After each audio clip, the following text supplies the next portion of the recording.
وعدے اس وقت سے تھے ہم آپ کو آپ کے جو اجتماعی جو چاہتے ہیں ان کے مطابق تعبیر دیں گے، لیکن اس تعبیر کی تلاش میں ہماری 2 نسلیں دنیا سے جا چکی ہیں کہ جب بھی ان کو اسلام آباد نے کسی موقع پر اچھا مقام دیا تو انہوں نے جی بی کو یاد نہیں رکھا، جو کہ ان کا فرض بنتا تھا کہ یاد رکھے۔ لیکن گلگت بلتستان کے اس مسئلے پر سب ایک سے بڑھ کر ایک وفادار ہیں۔ گلگت بلتستان کو عبوری آئینی سیٹ اپ دینے کے حوالے سے بہت سنجیدہ ہے۔ سنجیدہ ہونے کی وجہ یہ ہے کہ اسلام آباد اور راولپنڈی دونوں ایک پیج پر ہیں۔ ہماری مجبوری ہے، ہم یعنی وہ آرٹیکل 1 میں ترمیم نہیں کر سکتے، یہ آپ کی مجبوری ہے نا، تو ہماری مجبوری کو بھی سمجھے نا۔ ہمیشہ آپ اپنی مجبوری کو ہی ہم پر مسلط کیوں کرنا چاہتے ہیں؟ اپنی مجبوری کو ہماری مجبوری مت بناؤ۔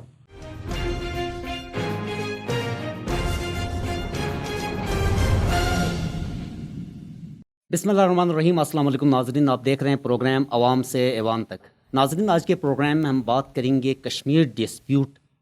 کی 3 ایسے علاقے، ایک علاقہ انڈیا کے پاس ہے، 2 علاقے پاکستان کے زیر انتظام ہیں، آزاد جموں اینڈ کشمیر اینڈ گلگت بلتستان اور مقبوضہ کشمیر۔ تو پاکستان کے زیر انتظام جو علاقے ہیں آزاد جموں اینڈ کشمیر اور گلگت بلتستان کو ابھی تک جو داخلی خود مختاری دی گئی ہے، کیا وہ ایکول داخلی خود مختاری دی گئی ہے؟ اس پہ ہم بات کریں گے۔ آج میرے ساتھ مہمان شریک ہیں مولانا عطا اللہ شہاب صاحب، امیر جمعیت علماء اسلام گلگت بلتستان اور سابق مشیر وزیر اعظم پاکستان۔ مولانا صاحب تھینک یو ویری مچ ہمارے پروگرام میں آئے۔ بڑی نوازش ہے۔ مولانا صاحب، آپ کی تاریخ پہ بھی بڑی گہری نظر ہے، ہم سے بہت بڑے ہیں، بڑا سیاسی آپ کے پاس تجربہ ہے۔ آپ کیا سمجھتے ہیں کہ جو ڈسپیوٹ پاکستان کے زیر کنٹرول ہیں یا زیر انتظام ہے، یا پاکستان ان کو جو ہے نا وہ کر رہا ہے، ایڈمنسٹر کر رہا ہے، جو داخلی خود مختاری دی گئی ہے from the very beginning to till now, کیا ایکول دی گئی ہے؟ ایکول دی جا چکی ہوتی تو یہ شور شرابی نہ اٹھتا نا۔ اگر شور شرابہ ہو رہا ہے تو مساوات کی کمی رہی ہے، جس کی وجہ سے یہ آوازیں اٹھ رہی ہیں۔ اب رہی بات یہ کہ کہاں کہاں اور کب کب یہ سکم یہ خلا رہا ہے، یہ وہ سوال ہے جس نے گلگت بلتستان میں بسنے والے لاکھوں لوگوں کو ذہنی طور پر ہمیشہ مضطرب رکھا ہے۔ وہ وقت بھی اچھی طرح یاد ہے کہ گلگت بلتستان کے باسیوں نے اس خطے کو تشتری میں رکھ کر بڑے ادب احترام کے ساتھ اور انتہائی قربانیوں کے جذبے کے ساتھ پاکستان کے قدموں میں رکھا۔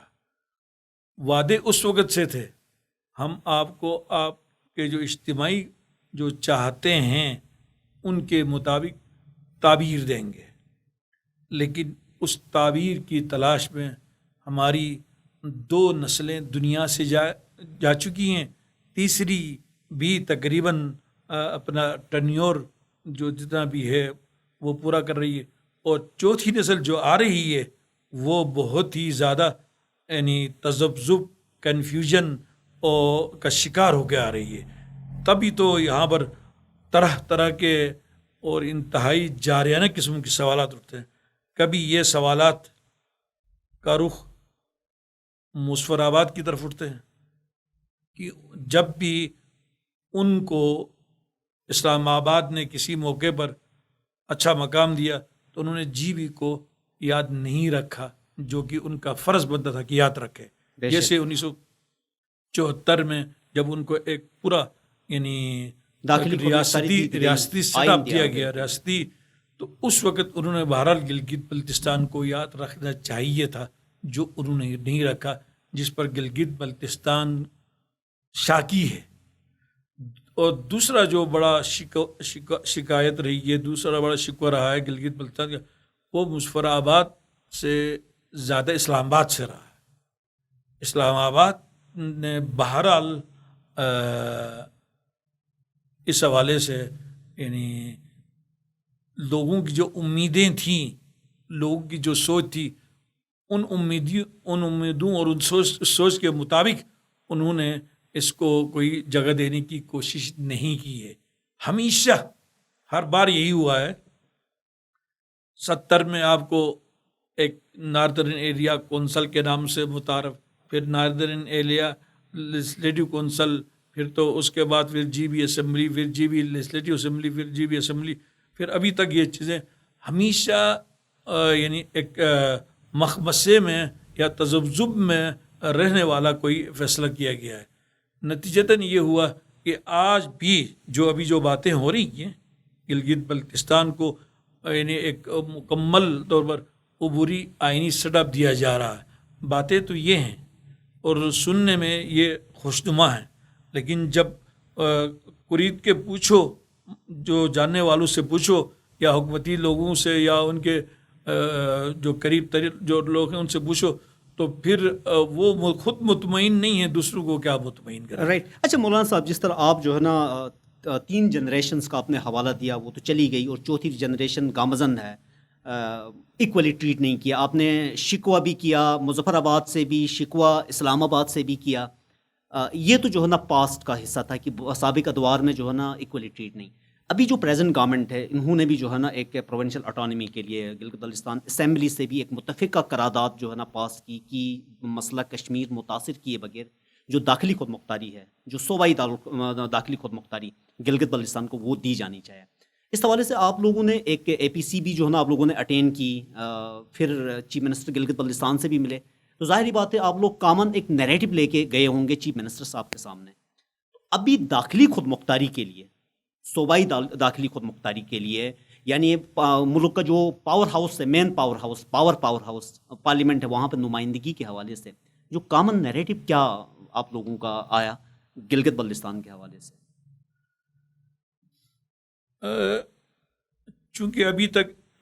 کوئی ایسا کامن نیریٹو کہ اس پر ڈسکشن ضرور ہوئی ہے، لیکن کوئی اتفاق نہیں ہوا ہے. جو اپوزیشن کے اندر جو جماعتیں ہیں،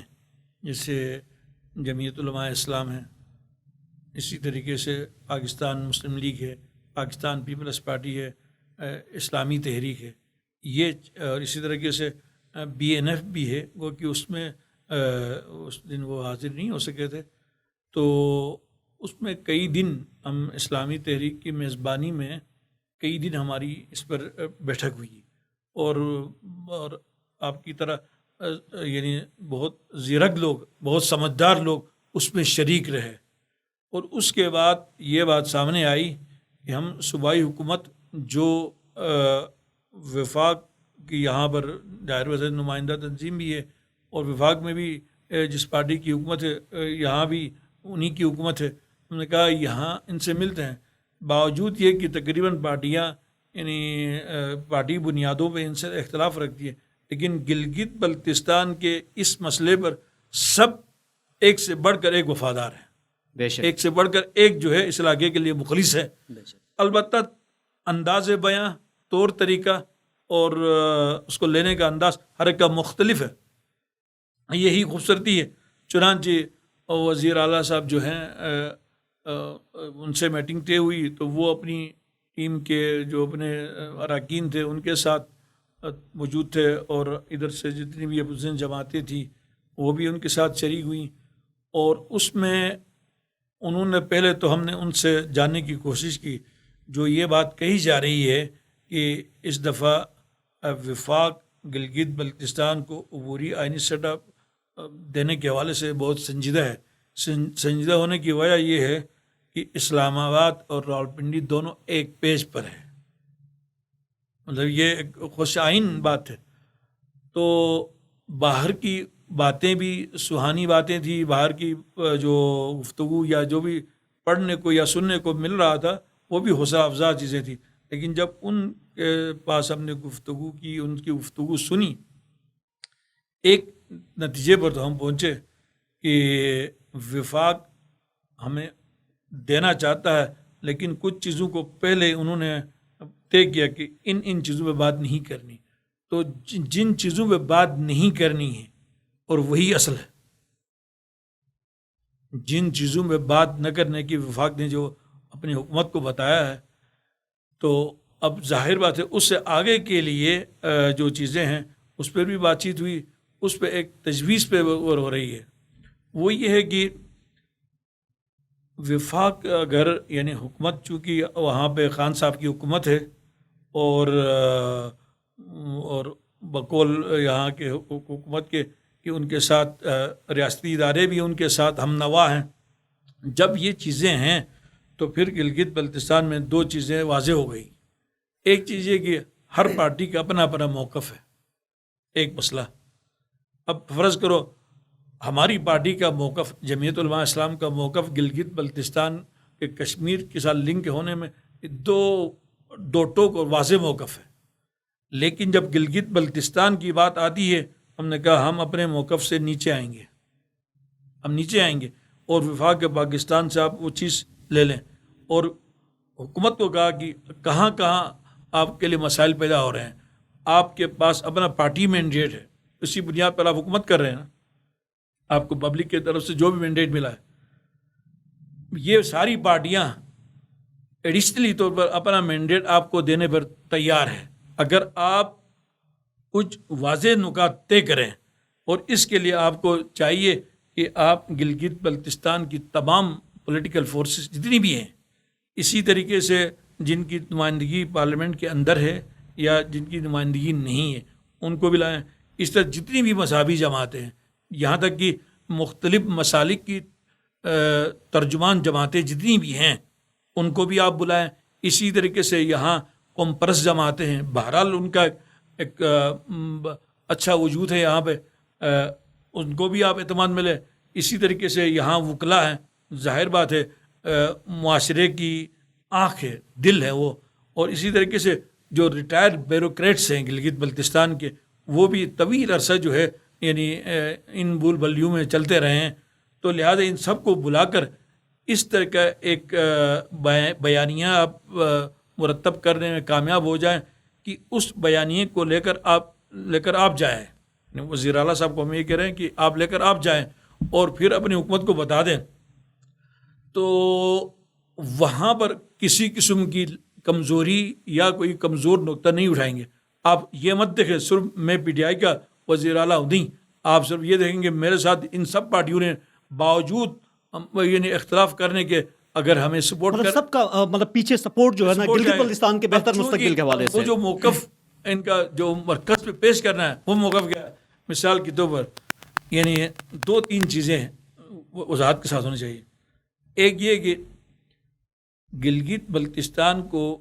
قومی اسمبلی میں نمائندگی دینے کے متعلق بات ہو رہی ہے نا، یہاں ہماری قوم یہ سمجھتی ہے کہ شاید جو بھی اب قومی اسمبلی میں ہمارا ممبر بنے گا، جو کوئی بھی جائے گا، تو ظاہر بات گلگت بلتستان کا ہی ہوگا، شاید وہ صرف ممبر ہی نہیں ہوگا، وہ وزیر اعظم اسپیکر ڈپٹی اسپیکر کو ووٹ بھی دے سکتا ہے، اور کسی ٹائم پہ وہ وزیر اعظم اسپیکر ڈپٹی اسپیکر کا کینڈیڈیٹ بن کے سامنے بھی آ سکتا ہے۔ تو انہوں نے کہا کہ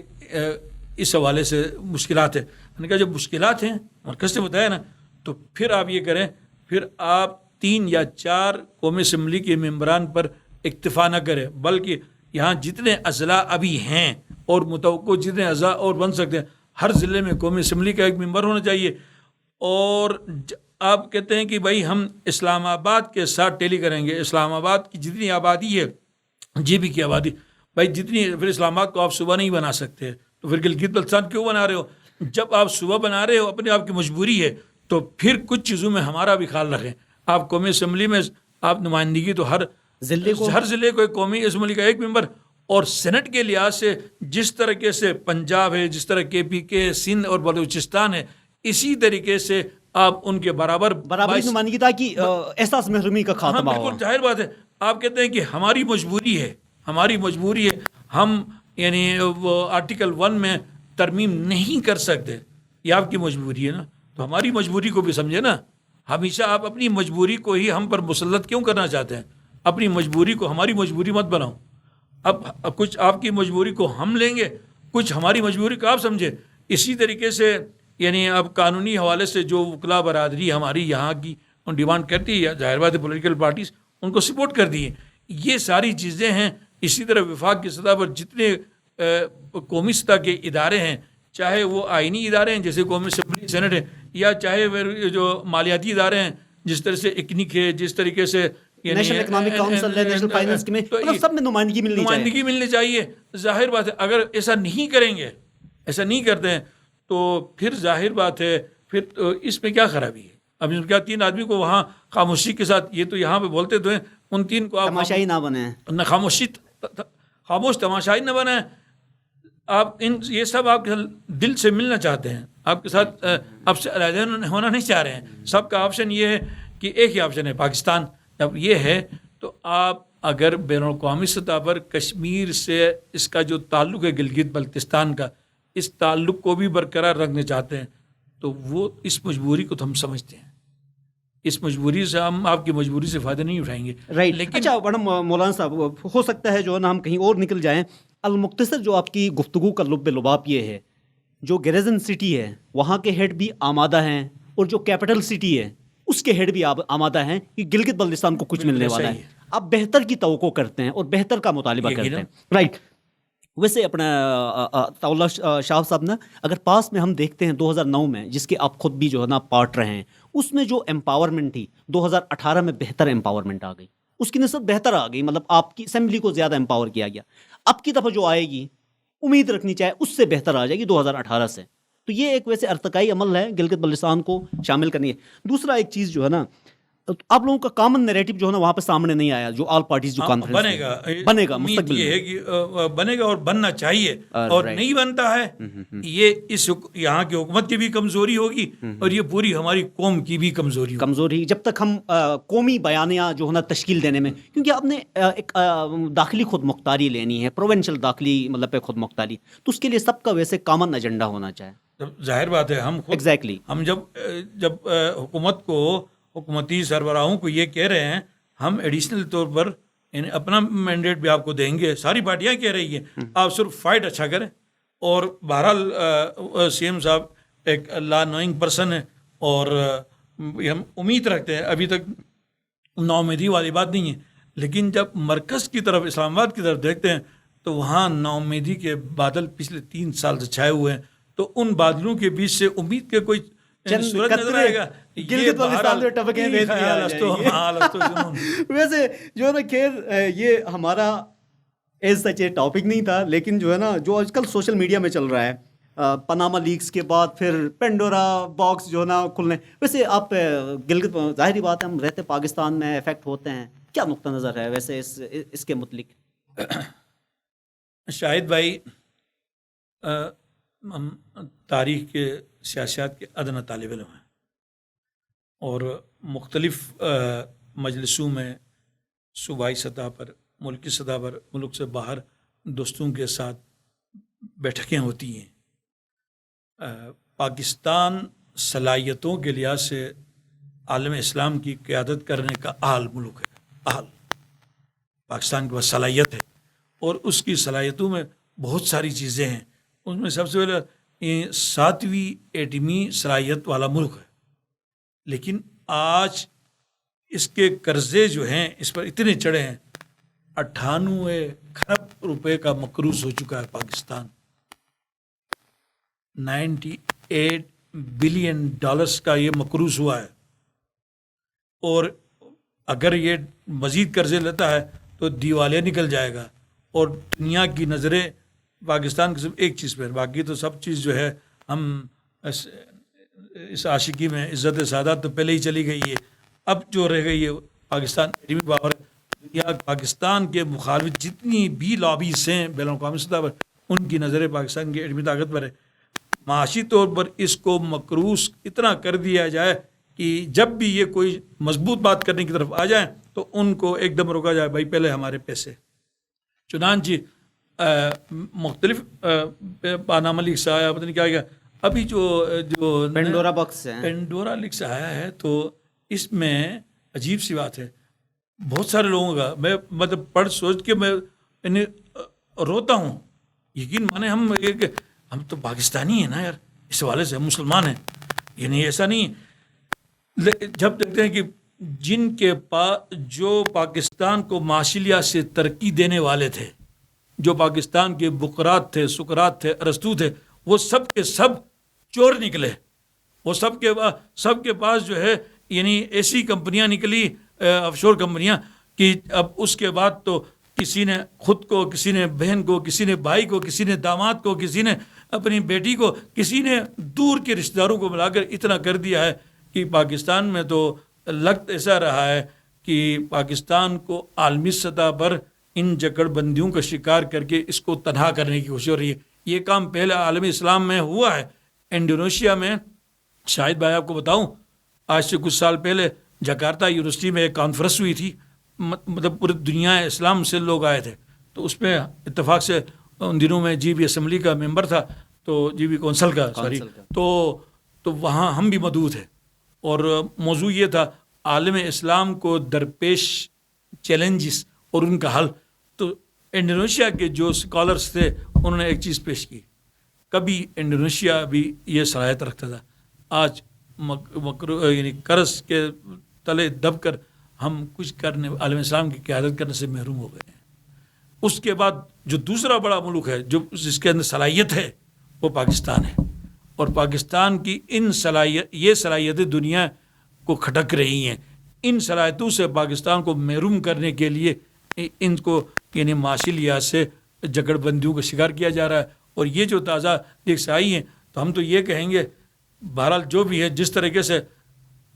نواز شریف اس میں ملوث تھا نہیں تھا، جو بھی ہے، اب تو عدالت نے فیصلے دیے تھے نا. المختصر یہ جملہ پورا کریں، جس طرح ان کو سزا دی گئی ہے، یہ جتنے بھی لوگ آئے نا ان سب کو بھی ایک دفعہ مطلب قانون کی حکمرانی ہونی چاہیے. قانون حکمرانی چاہنے کی ہم مثال دیتے نہیں تھکتے. 3 سالوں میں چاہنے کی مثال دی، کبھی درمیان میں تبرک کے لیے ایران کی مثال بھی دیتے رہے. تو اب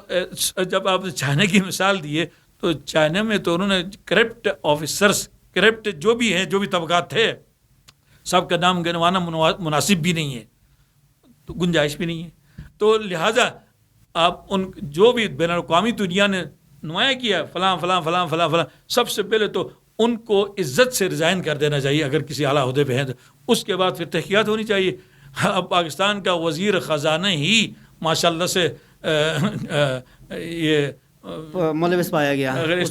المختصر یہ ہے کہ پاور کوریڈورز میں جو بھی رہا ہے، جس کیپیسٹی میں بھی رہا ہے، انہوں نے اس طرح کی حرکتیں کی، لیکن قانون کی حکمرانی ہونی چاہیے تاکہ معاشرے میں انصاف، سستا انصاف سب تک مہیا ہو. ہمارے پاس ٹائم کی بہت کمی ہے، آخر میں کوئی ایسا پیغام گلگت بلتستان کو ہمارے اس پلیٹ فارم سے؟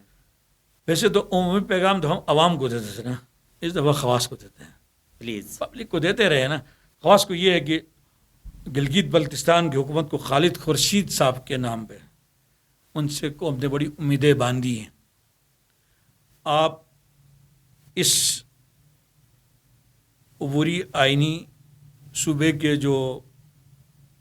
سلسلہ چل رہا ہے، وفاق دینے پہ دلچسپی لے رہا ہے، یہاں کی صوبائی تمام جماعتوں نے بھی آپ کو مضبوط کرنے کی آپ سے براہ راست بات کر کے دی ہے. تو آپ ایسا کوئی موقف، ایسا کوئی بیانات سامنے لے کے آئیں اور پھر قوم آپ کو اپنا نمائندہ سمجھے گی. ادروائز پھر آپ کو وزیر اعظم کا نمائندہ سمجھے گی تو پھر آپ مطعون ہوں گے، لازماً ہوں گے. مولانا صاحب بہت بڑی مہربانی ہمارے پروگرام میں آئے، بڑی نوازش ہے. Thank you very much. جی ناظرین، یہ تھے مولانا عطا اللہ شہاب صاحب، امیر جمعیت علماء اسلام اور سابق مشیر وزیر اعظم پاکستان. بہت اچھی بات کہی.